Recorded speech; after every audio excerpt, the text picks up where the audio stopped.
Okay, today we shall discuss about the equivalent circuit of induction machines. This will be the second lecture in the series. Yesterday we had a background to induction machines, the historical developments, construction features, and the basic components of the machine, that the stator has three-phase windings, rotor has also three-phase short-circuited windings, and rotor typically has two types of squirrel cage and slip ring, and the slip ring we discovered is having the same type of windings as the stator, and they are short-circuited. Slip rings are short-circuited externally through the brushes, and the squirrel cage is inherently short-circuited. You don't have access to the rotor. And this motor is one of the largest motors produced, made and used. Okay. Now the question is that we need to have a methodology of analysis of such motors. So whenever you try to analyze, you model the system, and equivalent circuit method is one of the very standard methods in which you model a motor from where you calculate its performance. Now we will start off with we have seen yesterday that there will be in all the operation there will be a resultant rotating magnetic field in the air gap, which is a combination of all the currents in the machine, namely the stator and the rotor. Stator will produce a Fs and rotor will produce Fr, and there is an FSR in the air gap rotating at synchronous speed, and this FSR produces a BSR, or rotating flux density, which will produce a flux per pole. Now it is this flux which will link with all the windings both in stator and rotor and induce voltages, and it is this air gap field which will also produce a torque on the shaft. Now while we are deriving this equivalent circuit, we will look at the reaction in a slip ring rotor and a reaction in a squirrel cage rotor. Okay. If it is a slip ring rotor, there are three-phase windings in the rotor, and this FSR, that is the net MMF in the air gap, will cause a BSR, that is the net flux density rotating in the air gap. They are both sign distributed in space. So they are sinusoidal distributed in space, and my FSR and BSR are only the peak values. Okay. And now if the rotor circuit is resistive, what will it do? This field will induce a voltage in the rotor circuit, and that voltage will be 90 degrees shifted from the flux linkage of the respective phases. Okay. And the rotor current, if it is resistive, means that the rotor current will be in phase with the induced voltage. If it is only a resistive, that means we typically in a low slip we have a resistive type of rotor circuit. So you can imagine that the rotating magnetic field, which is at a slip frequency at a slip speed with reference to rotor conductors, and the rotor windings, each phase there is a voltage induced, which will be a slip frequency, and that voltage will be d lambda by dt, and that will be in phase with the current if the rotor circuit is taken to be resistive. Now this BSR induces balanced rotor voltages and in phase currents. That means there are three currents, IRA, IRB, IRC. The three phase currents are there, IRA, IRB, IRC, which will be at slip frequency. Now this, if you take a RA winding, that would have a peak voltage and current when that BSR, that is the peak value, is ahead by 90 degrees. When that the field the rotor field is ahead by 90 degrees, then at that instant A phase will have, rotor A phase will have the peak value. Okay. So, we can show it by this figure.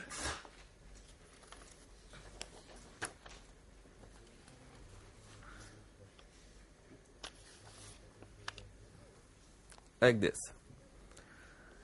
That means I have written a BSR wave or FSR wave, which is sinusoidal in space, and these are the ABC phases of the rotor. These are the rotor phases. You know that this is A phase, you can call it as AA dash. Then there is a B phase which is 120 degrees later, that is you can say BB dash. And there is a C phase again 120 degrees later, that will be CC dash. So, you have 6 coil sides, the 3-phase rotor windings.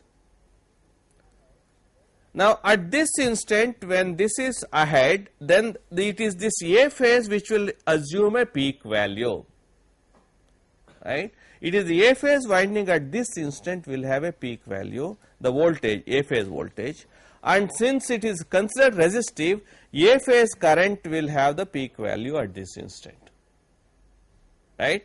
Now, B and C phase will be lagging later. So, you can say that if you have IR, VRA is the voltage induced in the winding, IRA will be the current in phase. Okay. Now, you know that in a rotating magnetic field, the net field will be in phase with that winding which carries the peak current.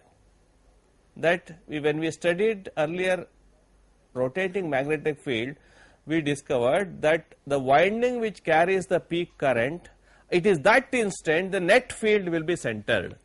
Okay. Now, we know at this instant it is the A phase which is carrying the peak current. Therefore, the rotor field will now be centered in its axis. So, it will be like this, whereas the resultant field which was inducing it will be like this. Now, that means both are sine waves. This is the, if you look at the air gap at this instant, this is the resultant wave and this is the rotor wave. So, what is the angle between the two? At this instant, angle between the two is 90 degrees.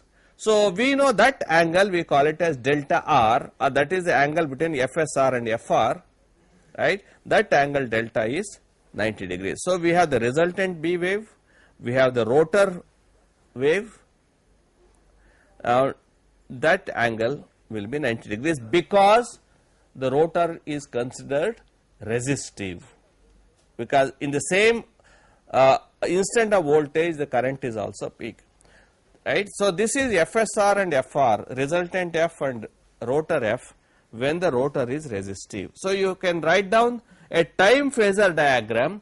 This is the voltage induced VRA and the current is IRA and angle between them is 0 because rotor is resistive, and then FSR FR will be 90 degrees if this is FSR and this will be FR. Okay. So, please note that while FSR FR is the space phasor diagram, VRA these two are the time phasor diagram. So, VRA IRA time phasor diagram. So, always time and space phasors will have interrelation between them. Okay. Now, let us take a next case when the rotor phase is not resistive but partly inductive. It happens in high slips or high frequency because the inductance or the reactance effect will be also coming into picture. Okay. So, we have seen at the low slip. Now, next let us look at the at a high slip. Slip ring rotor reaction at high slip. Now, this is clear. FR lags FSR and BSR by 90 degrees when it is resistive. Now, if rotor circuit is inductive or high slip, rotor impedance angle let us say is phi r.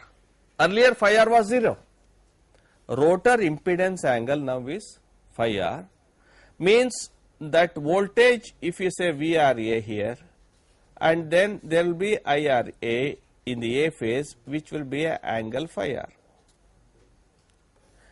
Now the RA would have peak voltage and current when BSR is ahead of RA axis by 90 degrees.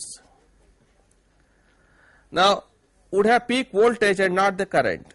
RA would have peak voltage when BSR is ahead. In fact, current is not correct. Okay.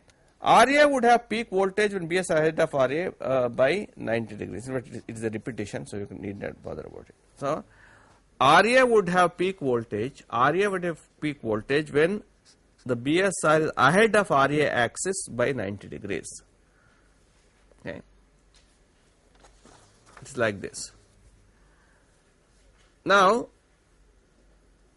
we have a B wave like this, the BSR net B, but the current wave is lagging the voltage wave by phi r. Although the voltage will be induced 90 degrees behind the flux linkage, but the current would be further lagging by phi r because of inductive circuit. Therefore, it would reach a peak. This A phase would reach a peak current at an instant phi r after 90 degrees, where voltage would have induced at the peak value after 90 degrees, after the flux linkage, because you have the flux linkage wave which is going ahead. This is the direction of rotation which is moving ahead. A wave is moving ahead. It is in the trail, it will be inducing voltages in the different windings. So A phase will reach a peak value at an instant, but the current will reach the peak value only after an angle phi r. So this will be the difference of IR and VR. So you will notice that its axis will be 90 degrees plus phi r, because your voltage wave will be peak somewhere, it will have, this may be a voltage wave.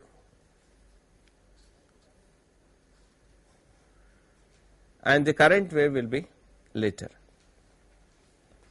So you will notice at this instant, in an inductive circuit, the delta, the angle will be 90 plus phi r.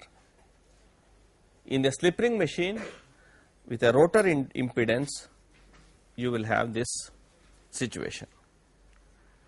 This is the resultant B wave or BSR.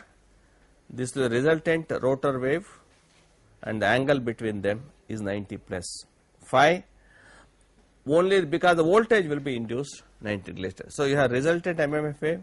This is the direction of current, because the direction of wave will be such that it first links A phase, next links B phase, next links C phase, because ABC phases are linked like this. So again you will have three voltages, VRA, VRB, VRC. They are internally induced voltages. Terminal voltage is 0, and the currents will always be again lagging by an angle phi. So three phase voltages and three phase currents would be there internally. Okay.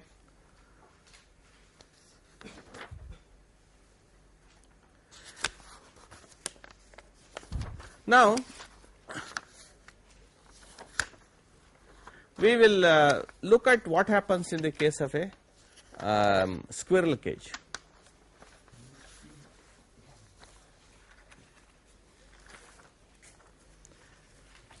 Reaction of the rotor to a squirrel cage. Okay.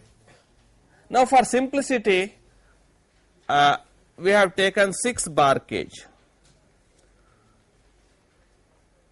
After all, any squirrel cage we said can be considered as M phase winding. Any pair of bars at 180 electrical degrees will forming one phase. But if it is 6-bar cage, that will be, you can consider to be like a 3 phase. Okay. So bar and ring currents will be, we'll show it like this. Maybe we will. So I have drawn a, let us write 6 bars. 1, 2, 3, 4, 5, 6. Of course, this one is repeat of the same thing. So I have spread out the thing, and it is shorted by the end rings. Okay. Now let us say at this instant there is a B wave which is moving. At this instant it is the B wave. Okay. And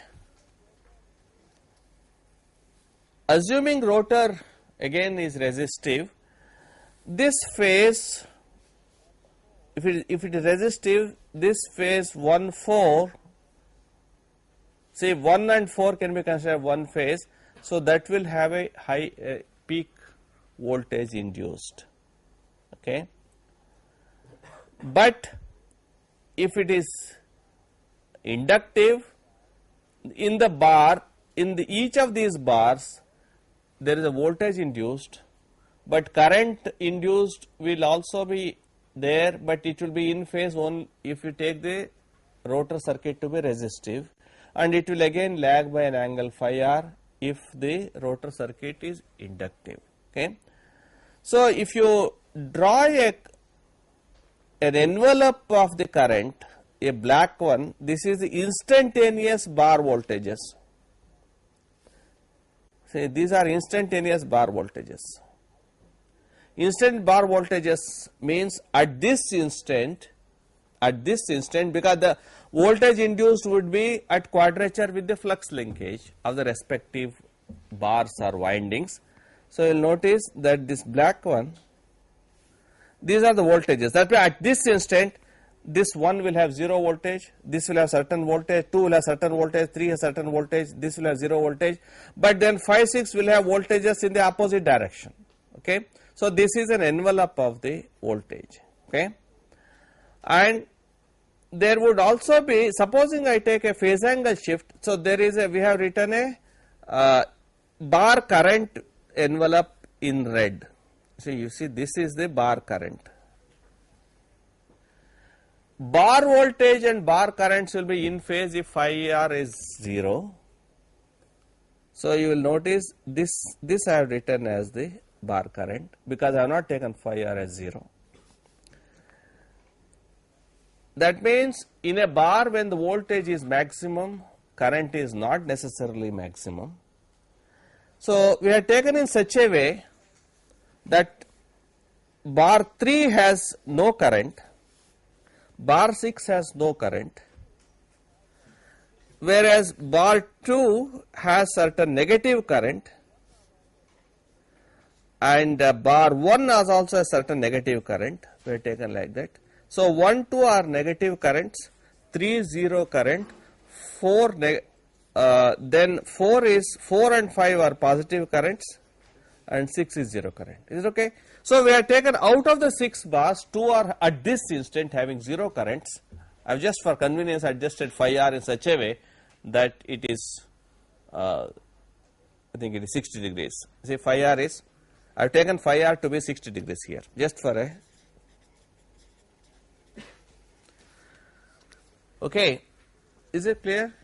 Now there is a voltage, there is a BSR wave, induces voltage in the bars, then induces currents in the bars. Okay. Now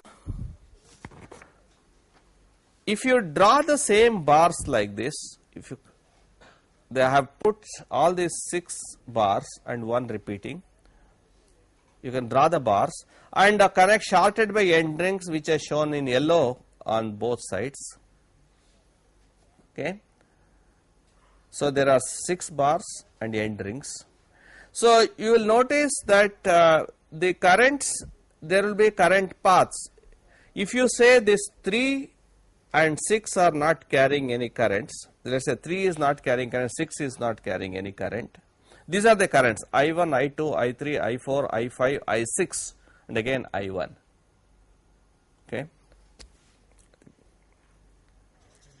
I think I1 should be here. Okay. Now I3 equal to I6 equal to 0. and I2 is minus I4 by symmetry, I1 is minus I5. Okay. So, these at this instant, these are the magnitudes of currents in each of the bars. Okay. There are 6 bars, this is what it is. And you can assume, if you have this assumption that when this 3 and 6 are not carrying, so it is only these 4, 1, 2, 4, 5 are the ones carrying currents, 1, 2 in one direction, 4, 5 in another direction. So you can consider this to form certain loop of currents. This is one loop of current, this is another loop of current, right. So you can say I1, 1 and 5 form one loop of current, and 2 and 4 form another loop of current. Okay. So there are 2 loops of currents. And these loops of currents flowing here will cause an MMF. What will be the axis of MMF? If you look at a flux that is produced, that will be just around like this, because if you say the flux lines are, if you are going like this, 4 and 5 flux are going like this, means it will be circularly going like this. So it will be entering outside the paper. So we can say this is the axis of the flux, right, at this instant. Okay.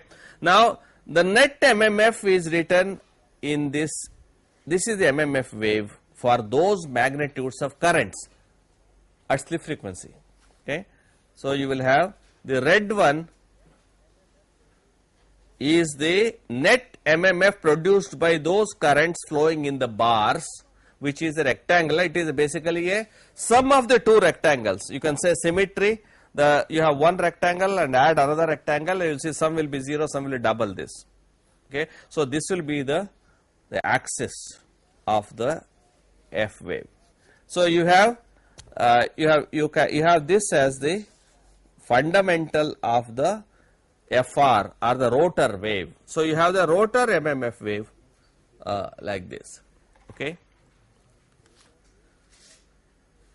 Now you will notice that this rotor MMF wave, and this is the inducing resultant wave, and this angle between them is delta, and the delta will be 90 degrees plus. So again here is delta is 90 plus phi r, right. So it is to understand it, one has to carefully draw these MMF diagrams and to familiarize with how these waveforms are done. So we now see whether it is a slip ring, wound rotor machine or a squirrel cage machine, effect will be more or less similar. Okay, only certain air gap fields will be there. Okay. Okay. So we have written this bar and ring currents as shown in the figure. For the shown position of resultant MMF, bars 1, 4 have 0 voltages, bars 2, 3 have negative voltages, bars 5, 6 have positive voltages. Okay. This is what we had as voltages. We had said 1, 4 0 voltage, 2, 3 positive voltage, and 5, 6 negative voltage, like that. I mean 2, 3 negative and positive. Okay. Now, so envelope of VBR is a sine wave, right. The V bar voltage is a sine wave. Okay. We can assume this envelope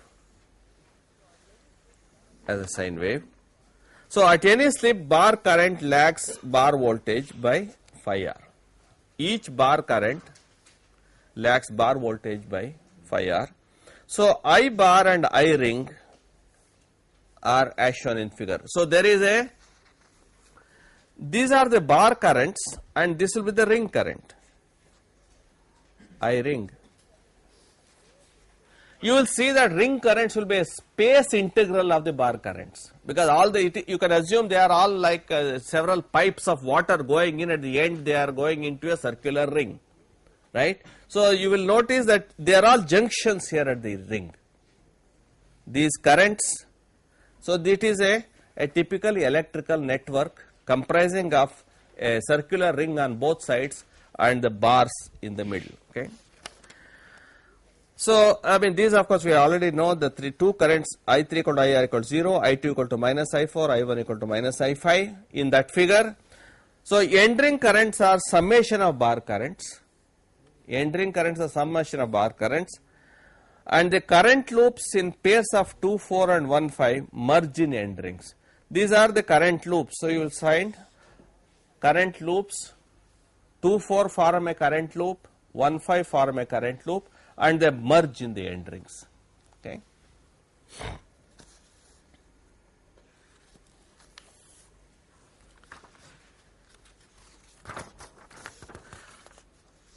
Now, we have also, it's just a repetition of what I have said. FR is centered along radial axis through 3, 6 in that figure. We have seen radial axis through 3, 6 FR is centered here. Okay. Which carry null current. The 3 and 6 carry the null current, and actually that will be the axis with it. This axis, this rotor axis, which is FR, moves at S omega electrical radians per second with reference to rotor. That is moving. Moving at what speed? At S omega. That FR is moving in the air gap. The bar and ring currents are at, these currents are at slip frequency SF. This is also another factor in slip rings. Bar and ring currents are at SF. Okay. Then FR lags FSR and BSR, because FSR is same as BSR with a constant by an angle delta, which is 90 plus phi r. And it is this angle which is causes the torque. Okay. So, this is a summary of what is the MMF produced by the rotor MMF. Okay. Because they are all induced, nothing is impressed. Okay. So, we have seen both the rotors, slip ring and squirrel cage. There are similarity, but there are differences also. Let us look at what is the difference between the two rotors. Comparison of two rotors. One is the squirrel cage, another is the wound rotor. Okay. Number 1, we will see MMF of same pole number as inducing field. In a squirrel cage, whatever MMF that is produced will have the same pole number as the inducing field. Wound rotor, it reacts only to its own pole number. That means if the wound rotor is wound for 2 pole, it will only react. If the air gap is 2 pole only, it will react. Otherwise, it will not react. If the field is 4 pole, it will not react. So, you please note there is a main difference between squirrel cage and wound rotor. Okay. So, MMF will be whatever is the inducing field, it will assume that pole number. But here it will produce an MMF which is as per its own pole number. Okay.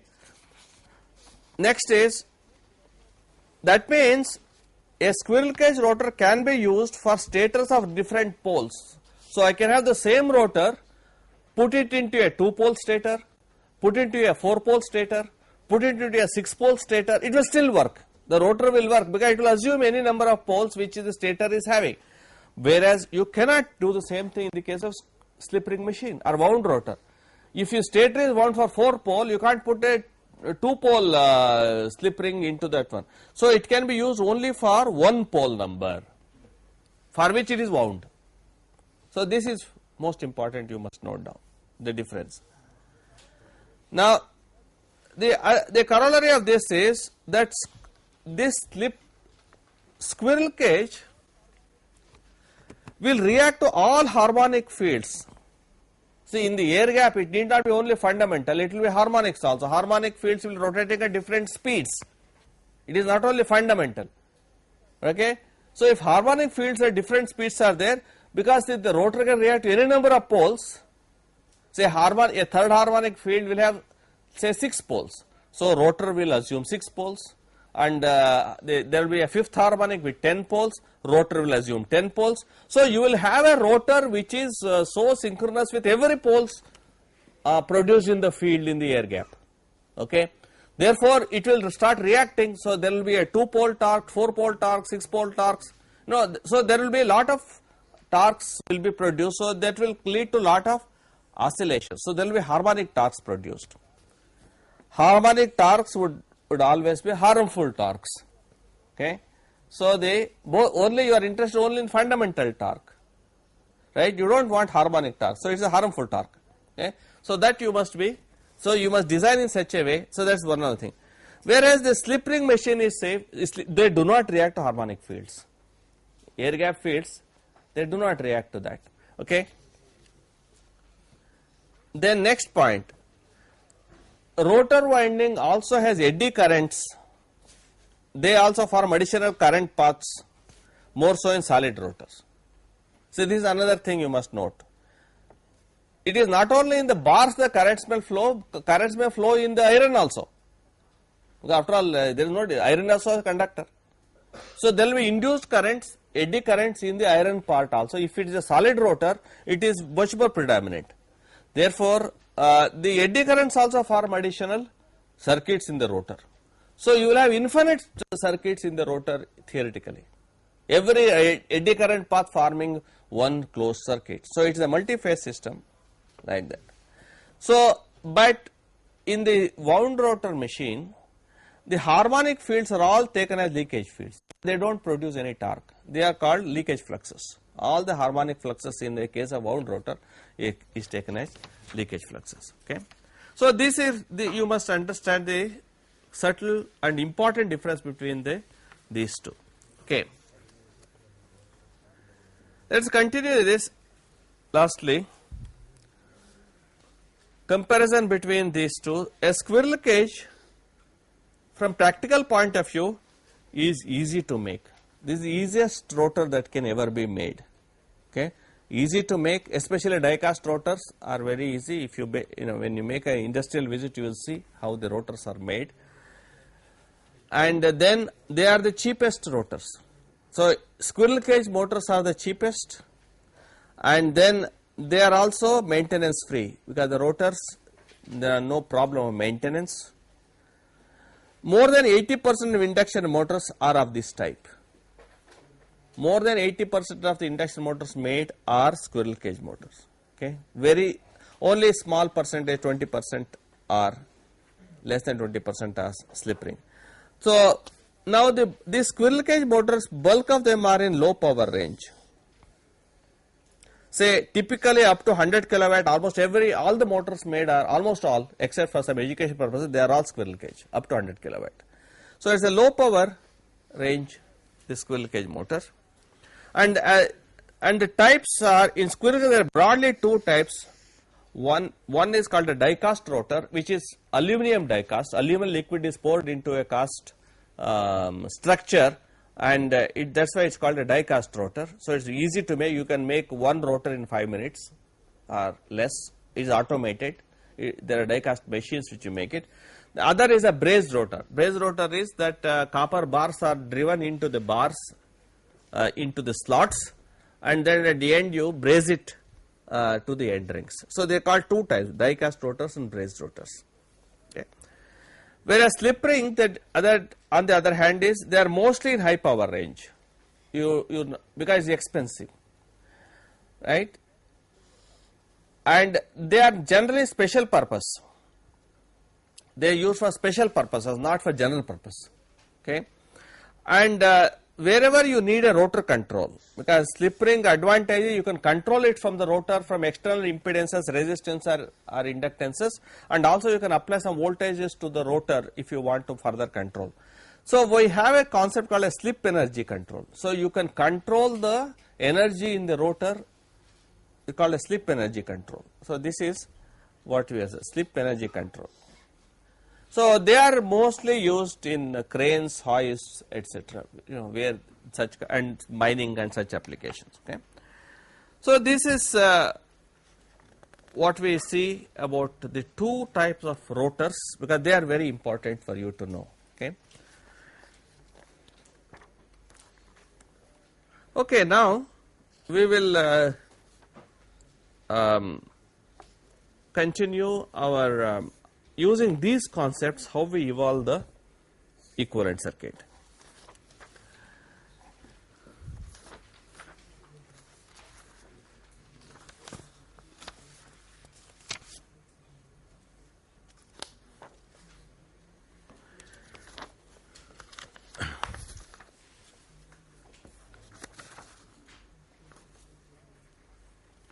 Okay.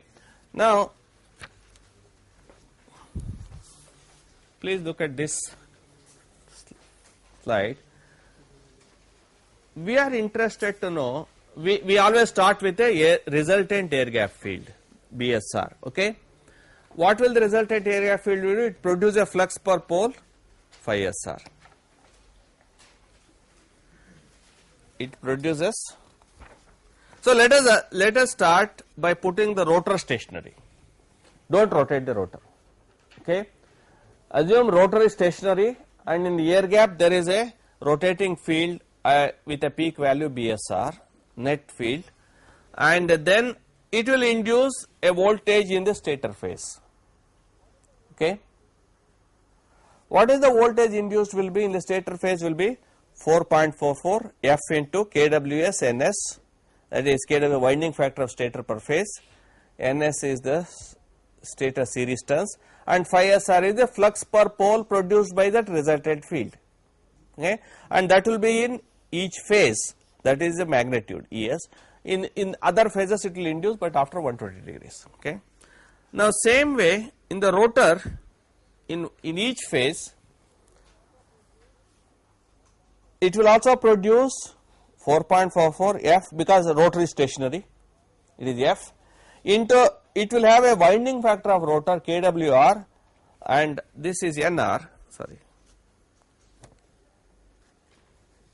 kWr NR into phi SR. NR is kWr NR is the effective turns per phase of the rotor. Okay.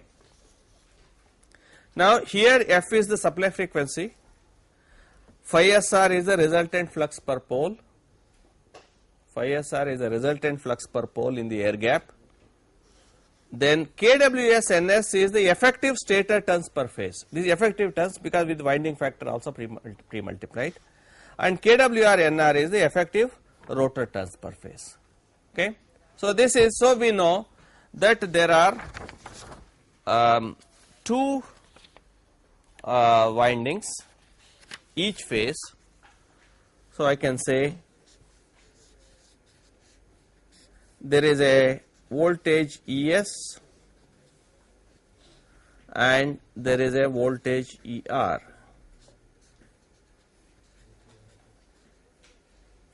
Okay, due to the phi, and this will be with a turns kWs ns, this will be kWr nr. So we have a simplest transformer equivalent circuit. This is the simplest we start with. Okay, voltage induced here, voltage induced here. Okay.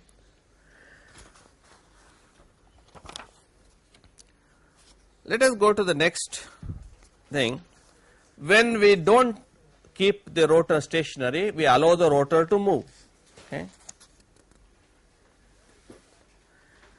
Okay. Now before that, we define a turns ratio. We know ER is equal to K into ES. Okay. So here ER is equal to K times ES, where what will be K? What will be K? Turns ratio. Turns ratio will be ER by ES, which will be kWr nr over kWs ns, isn't it? Rotor turns to stator turns, effective turns. Okay. So we call it as K is the turns ratio, which is kWr nr divided by kWs ns. Okay. In slip ring rotors, this is easy. You know kWr nr is easily identified, isn't it? Because you have the number of turns. But in squirrel cage it is a little complicated, because it is there are n bars can be taken as a multi-phase system with 2 bars at 180 degrees, because you are there are n number of bars are there. So 2 bars at 180 degrees form one phase, so it is a multi-phase, okay, not 3 phase. Okay. And you can consider that this 2 bars at 180 degrees can be carried, it will have 1 turn per phase, isn't it? 2 bars will form 1 turn per phase with winding factor 1, because there is no distribution and it is full pitch 180 degrees. Okay. So, there is some you should work out an indirect way of finding the effective turns of the rotor, because you have to transform, you have to do multiple transformation, transform number of phases to 3 phase, and accordingly can do that. Okay. Okay, now if the rotor is allowed to move, next at other speeds rotor frequency is SF. Okay. At other speed rotor frequency is SF and rotor voltage is S times ER, isn't it? Rotor voltage is, now it was, now here it is ES. Now the rotor will be S times ER, because rotor is moving, it is not, right, because it is SF. Earlier it was only F was multiplied, now the ER will be S times this. Okay. So, you will have S times ER. Okay.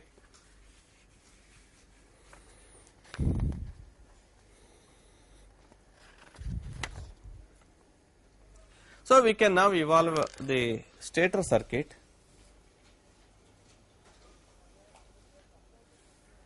Now, ES opposes applied voltage VS.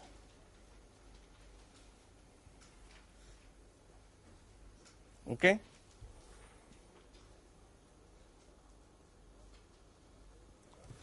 But there is a drop across stator resistance RS and stator leakage reactance XLS.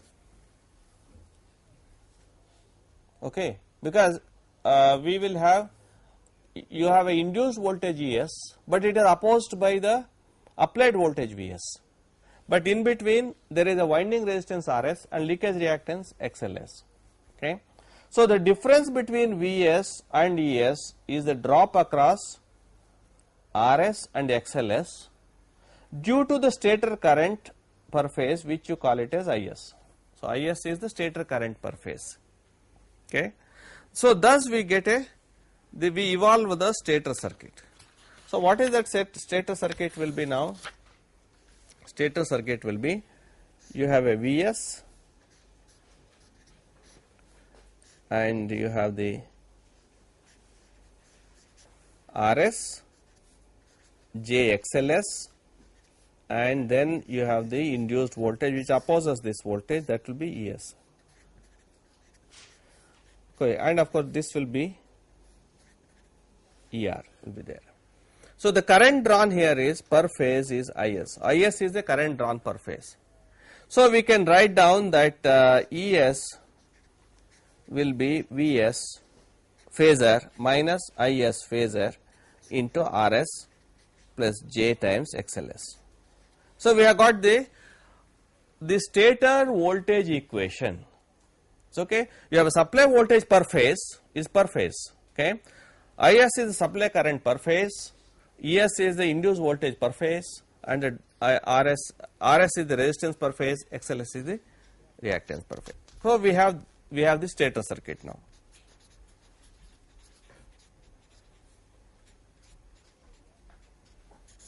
So, we have evolved the stator circuit. Okay.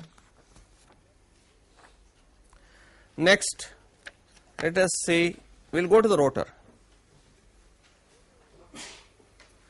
Rotor, there is no applied voltage, isn't it? There is no applied voltage rotor. Rotor is shorted. That means the induced voltage SCR, is fully balanced by drop due to rotor current per phase IR. IR is the rotor current per phase, and when is the drop to? Drop is across internal impedance, because this SCR is the induced voltage, because there is nothing connected at the terminals. That whole voltage will have to be equal to the internal drop, isn't it? Internal drop comprises of rotor resistance. This internal impedance will be rotor resistance per phase RR and rotor leakage reactance per phase XLR. Okay. rotor resistance per phase RR, rotor leakage reactance per phase XLR. Thus we get a rotor circuit, we evolve a rotor circuit. Okay.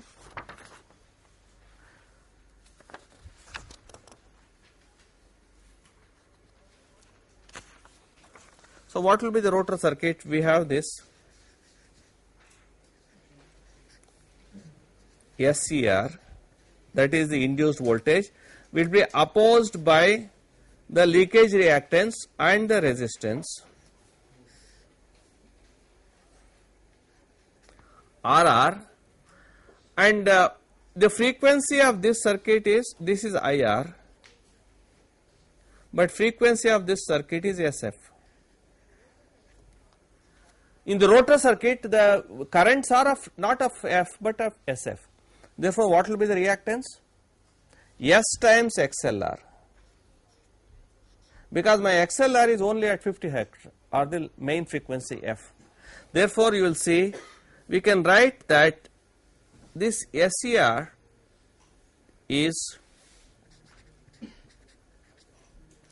equal to IR, the drop RR plus J times SXLR.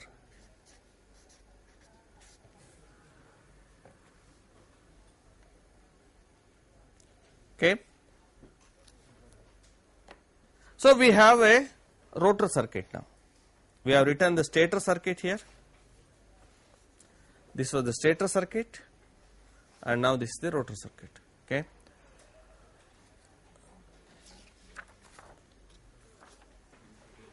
So we write down the stator and rotor equations.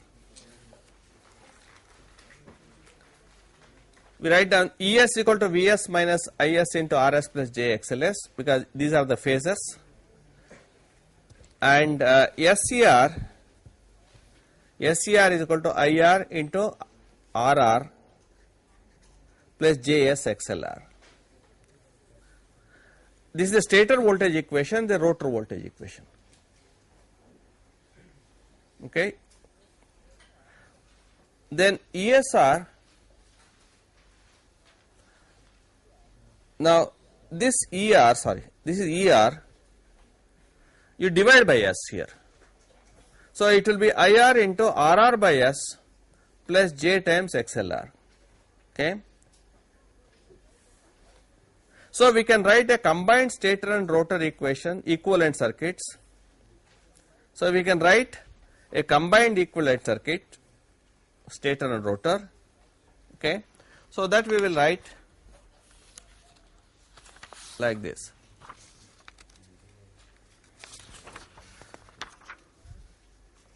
So we have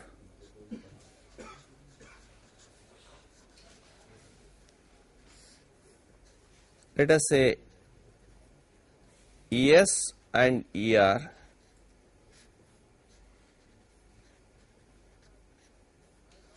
because I have now changed it to ER, not SCR. I divided by S.